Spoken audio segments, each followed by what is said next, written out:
this will not. Okay, well, He'll have to cover for me as I message Amir and we try and good. troubleshoot live on stream. Yep.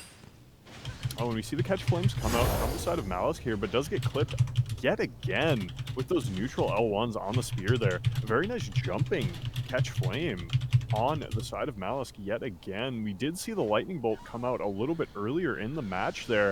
It goes for a fully charged Flame of Frenzy, does manage to land at least one of the projectiles. Goes for a Grail's Roar out of neutral there. Not sure if that was a misclick or not, but actually does force the trade into the throwing dagger with a lightning spear. Very, very favorable trade on the side of Malice, of course. But we do see the Godskin Swaddling Cloth proc there on the side of Clean W yet again. Obviously, Catch Flame can be absolutely devastating as long as you're not going up against too much hyper armor. You can really just mash that because it does have priority retention there. A very nice bolus comes out from the side of Malice. Very, very nice indeed. And we see, what is that? Beast Claws? Oh, and underestimated the range of Grail's Roar. Actually landing Grails, dude. Let's go. And that is the third lightning spear that has been landed in this match alone. Very, very nice indeed. We see the Beast Claw actually finishing and rounding out the fight. Absolutely spectacular.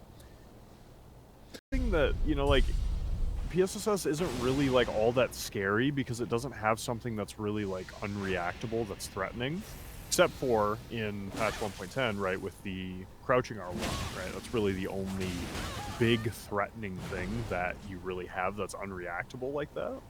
But yeah, I don't know, dude. I'll have to mess around with that. Obviously, the power stance status nerf hit it pretty hard, but I feel like honestly, I don't think it would matter too much. I'll have to play around with that a little bit. I'm curious.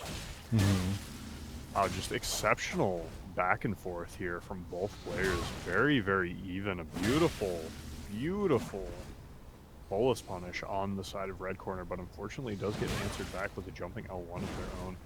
Just beautiful bolus punishes coming up from the side of red corner yet again. Does get clipped there with a running R2. Unfortunately, does not kill there either. Oh, I do believe I also had the health bars not set up. Sorry about that. Dude. Yeah. Beautiful usage of just the dagger into the neutral R1 mix-ups on the one-handed moveset on the side of Legion here. Just absolutely impeccable play. Oh, I think health bars are there. They're just very small right now. Yeah. This is exceptionally close match, dude. Down to the wire. I think blue hat. Let's see how this one plays out here. Yeah. Exceptional spacing on the side of red corner yet again. Does get jumped on the vortex attempt there, unfortunately. It just goes for the force trade attempt there. Absolutely exceptional micro spacing coming out from the side of red corner yet again. Goes for an unsheath R2 on the side of blue and a little bit of a tally swap as well. And going for that one-handed running R2 is always risky, man. It's I believe it's around 2 frames slower than the two-handed R2 equivalent, and it has way higher recovery too, which is very, very unfortunate. But at least there's a significant difference there. Does actually manage to get the chase unlocked. Roll backstab. A lot more devastating than one would think. Yeah, well, I remember talking with Ruth, and she was thinking that honestly it was the best offhand or best main hand to pair with casting. Yeah. Because you get so many plus frames with that running R2. It allows for so many pseudos, and also obviously because it is a true combo baseline, we see a little bit of a cheeky parry coming out from the side of red corner there. Interestingly enough, weaving in the slicer whenever possible here. We are actually seeing... Oh, man. Yeah, that combo is absolutely devastating, man. Like, it lines up so perfectly because of the type 2 hit stun, and then if they panic, it's just always lands. Very, very nice indeed.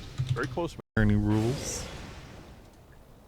True. Okay, we see the run back of Legion versus Malice. Yeah, and Chad just saying didn't have the great rune. Yeah, unlucky, dude. Happens. That plus the curved sword brain attack hits like an absolute truck. Yes, indeed it does. Yeah, and I want to say too, if all 4 hits of the running L1 land, that does proc Godskin as well, without landing anything prior, which is obviously very, very strong. Oh, and a sword dance attempt does get caught on the backswing of the sword dance. Very, very nice indeed. Obviously, a very, very patient neutral coming out from the side of Malice here. A beautiful reverse jump. Very, very nice indeed. Oh, actually gets the crouch strafe. Does get caught with the big damage part of that running L1 there. Very, very nice rolling R1 there on the side of the red corner. We do see the Sacred Blade come out on the side of the... we actually see the fully charged swap, dude, of the Dragon King Crag Blade, respectively. Very, very nice indeed. I wish the fully charged had better tracking, dude. Oh, man, that would be exceptional. It would be very scary if that thing had better tracking. Yeah, dude, right? Yeah, no, it was a decent enough buff, I suppose. Oh. Alright, there we go. Alright, let's see what we got going on here, dude. Okay, obviously we do have the Power Stance Kivas on the blue corner, and obviously the Poison Misted Great Stars on the red corner here. Exceptional roll catches and jabates. The mix-ups there were just absolutely impeccable. Some of the best Power Stance cat play that I've seen in a very, very long time here. Exceptional movement. Does get clipped on the breakaway jump attempt there. But obviously this match is not over yet. The tier is not popped on the side of red corner here. Exceptional outspace and hard read there on the side of Legion. And just like that, man. Let's get that network. Have a spectacular night, Lino. We appreciate you around here, my friend. Alright, dude. Let's get into this next one here. Looks like we have Shamshir against Shunter here. I'm not sure who's on the Shamshir here, but very interesting matchup nonetheless. Oh, we actually potentially we're seeing a bloody Shamshir here with Poison Mist on it. I'm not entirely sure, but if that is the case, yes, and it is absolutely exceptional. Strafe backstab there. Very confident movement on the side of this man's right here, dude. Beautiful neutral R1 turnaround on the Shamshir user as well. Incredible. And we see the Rivers spam in the corner for the corner pressure. Very, very nice. Absolutely incredible. And this is really cool to see, actually, because this is one of my favorite things to run on the Arcane setup is the Bloody Shamshir, man. It can be absolutely devastating, especially after the buffs that it received in terms of speed there. But we do see the Shamshir user getting caught up in a buffered vortex there multiple times, and we see the sword dance come out as well. Very, very interesting here. Unfortunately, if that was pre-nerf Rivers, that would have actually landed in terms of range there, but unfortunately, we are in 1.10 here, dude. No more Rivers of Bobo for anyone, dude. Wow, and the overwhelming sense of pressure there. I imagine the status pressure was what had Slandz primarily on the back foot for the vast majority. A little bit easier now. Yeah, sure. Okay, and obviously we have the Shammy user in the red, and potentially, yeah, we have Riki in the blue here. Very, very nice indeed. We are seeing actually the Mushroom Crown swap as well. That massive 10% damage increase as well. Just exceptional pressuring coming out from the side of red player, but unfortunately does get the fat roll does come out there. Unfortunately, it gives him a little bit too much space there, unfortunately, and the bolus was able to be gotten off there. But obviously, oh, and this is devastating. A beautiful roll on the bleed proc, though, on the side of blue corner player there, but man, yeah, if you are not running bull goats against Shamshir, it is damn near a death sentence, man. Not being able to tank those incredibly strong backswings, and you saw it on full display right there, just melted as a Legion not too long ago, dude, on the arcane setup, so they decided to try it out for themselves, dude. I respect it. Okay, and we do actually see Terra Magica. That's not something that we've seen for about a year. Yeah, that's very, very interesting. And we're actually seeing it utilized to buff up the carrion straight sword damage, which is actually pretty smart, honestly. Beautiful jumping R1, obviously, on the side of Legion there. Unfortunately, does not get much out of it. But obviously that dagger is devastating. We do see a little bit of Slicer coming out too as well. Beautiful usage of the handy tech. Once again, exceptional usage of the dagger and the zoning with the spacing on top there, dude. Very, very nice. Beautiful unlock turnaround, knowing that they would miss as a result, and does flip it around to the other side there.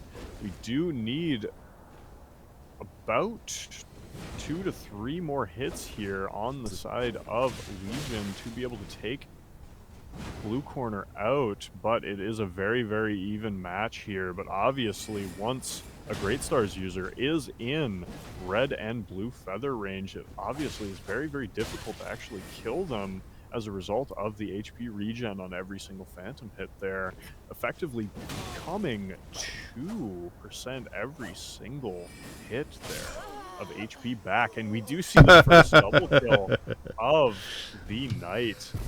Exceptional fight from both players there. Very, very nice indeed. Just a few minutes, something has come up. I will be right back for you. All right, so let's see, as Beven now on a 3-win streak up against the Chaddest of Chads. Probably a big disadvantage for Beven, as he is such a notch Chad. He is the Wojak face. As we see Beven going on 2-hand halberd. Not a setup I think I've seen him use before. Going for the block canceling on the R1s, trying to make use of the hyper armor. Avoids unsheath, just strafing it to get away from backstab. Good play from Beven. I think Beven is working on a flawless at the moment, has not actually gotten hit yet. Despite using a hyper armor weapon, is not actually having to use it to force trades, which is probably a really good spot to be, and catches the roll in with Flaming Strike and does manage to anti-air the jump attack attempt to punish. Oh, goes for a reverse jump, trying to jump over Beven, but he does not walk forward to get caught by that, and Beven tries his own reverse jump. Weapon probably not quite as good with it, and good unsheath there, catching at the very tip of the range as Beven tries to space it. As big comeback coming in from Chad, and actually a bleed proc, I think, on what is a dex build, and he makes the comeback. Beven goes down, unable to handle the Chad, to no one's surprise, as it looks like we have Jack getting in here on Arcane. And Chad just leaving. All right.